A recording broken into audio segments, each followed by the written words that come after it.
Guys, kalian tahu nggak ada kabar paling hot dari PSSI yang bikin geger jagat bola Indonesia? Ketua Umum PSSI Erick Thohir baru saja mengumumkan bahwa 2 pemain keturunan berdarah Garuda udah fix komitmen buat gabung timnas kita. Siapa mereka? Apakah ini jawaban buat lini serang timnas yang lagi rawan setelah cedera oleh Romeni? Jangan kemana-mana, karena di video ini kita bakal bongkar tuntas siapa aja calon penggawa baru timnas Indonesia. Dan kami juga sedang mendorong juga beberapa tambahan. Ya.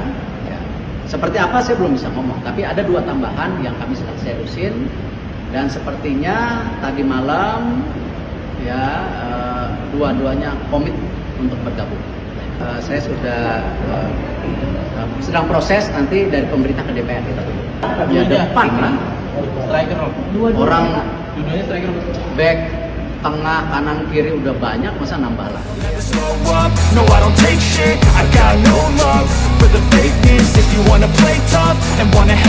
Kabar gembira datang untuk pencinta sepak bola tanah air.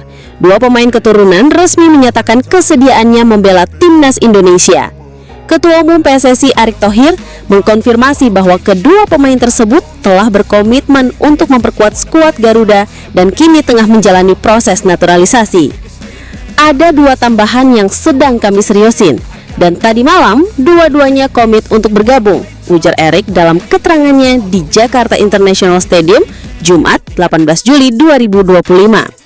Meski belum mengungkap siapa nama kedua pemain tersebut, Erick menegaskan bahwa proses administrasi untuk perpindahan kewarganegaraan sudah mulai berjalan dan akan segera dilanjutkan ke tahap pengajuan ke DPR RI.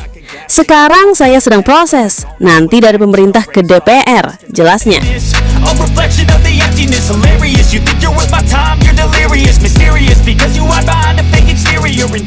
Pengganti oleh Romeni. Langkah ini menjadi sangat penting setelah striker naturalisasi oleh Romeni mengalami cedera saat memperkuat klubnya di ajang Piala Presiden 2025. Cedera itu membuatnya diragukan tampil dalam lanjutan kualifikasi Piala Dunia 2026 zona Asia, terutama pada ronde keempat yang akan digelar Oktober mendatang.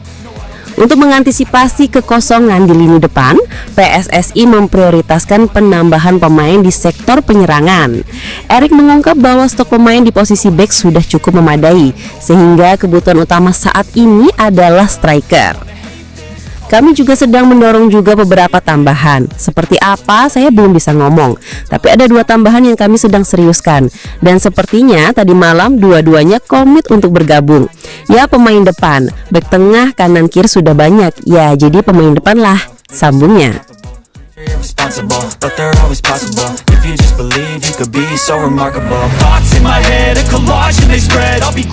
Potensi nama-nama baru, siapa mereka? Hingga saat ini, identitas kedua pemain baru tersebut masih dirahasiakan. Namun, beberapa nama sempat beredar di kalangan penggemar dan media.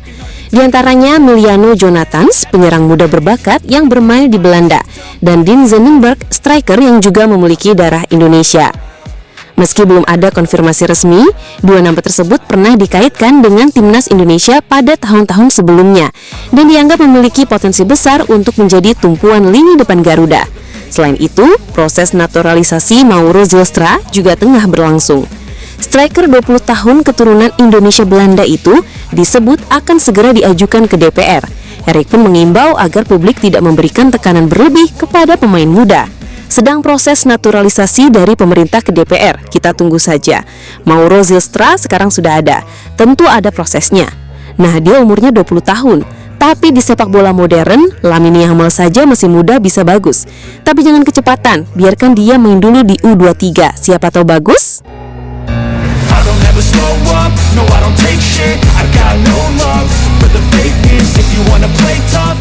Strategi jangka panjang PSSI.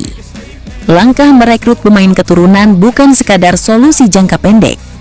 Erick Thohir dan jajaran PSSI meyakini bahwa strategi ini menjadi bagian penting dari roadmap pembenahan prestasi sepak bola nasional. Buktinya, timnas senior berhasil lolos ke ronde keempat kualifikasi Piala Dunia 2026, sebuah capaian yang belum pernah diraih sebelumnya di era modern. Tidak hanya di tim putra, Pendekatan ini juga diterapkan di Timnas Putri. Sebelumnya, 4 pemain keturunan turut membela Garuda Pertiwi dalam kualifikasi Piala Asia Wanita, sebagai bentuk nyata komitmen PSSI membangun kekuatan dari berbagai lini dan level usia. Jika proses naturalisasi 2 pemain keturunan baru ini berjalan mulus, maka pelatih Patrick Kluivert akan memiliki lebih banyak opsi di lini depan untuk menghadapi lawan tangguh seperti Arab Saudi dan Irak pada Oktober 2025 nanti. Dari sisi teknis, tambahan 2 striker akan memberikan kedalaman skuad dan fleksibilitas taktik, terutama jika Oleh Romeni belum pulih sepenuhnya dari cedera.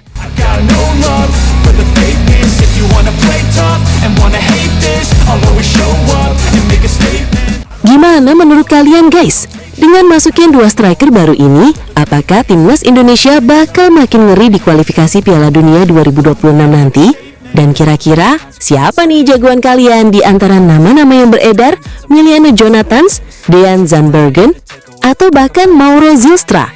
Jangan lupa tuliskan pendapat kalian di kolom komentar di bawah ya. Jangan lupa like, share, dan subscribe channel ini biar kalian gak ketinggalan berita terbaru seputar Timnas Indonesia. Sampai jumpa di video selanjutnya. Salam Garuda. I'll be great one day, going off of my meds. No, I'm not giving up, no, I'm not giving in. I will make it.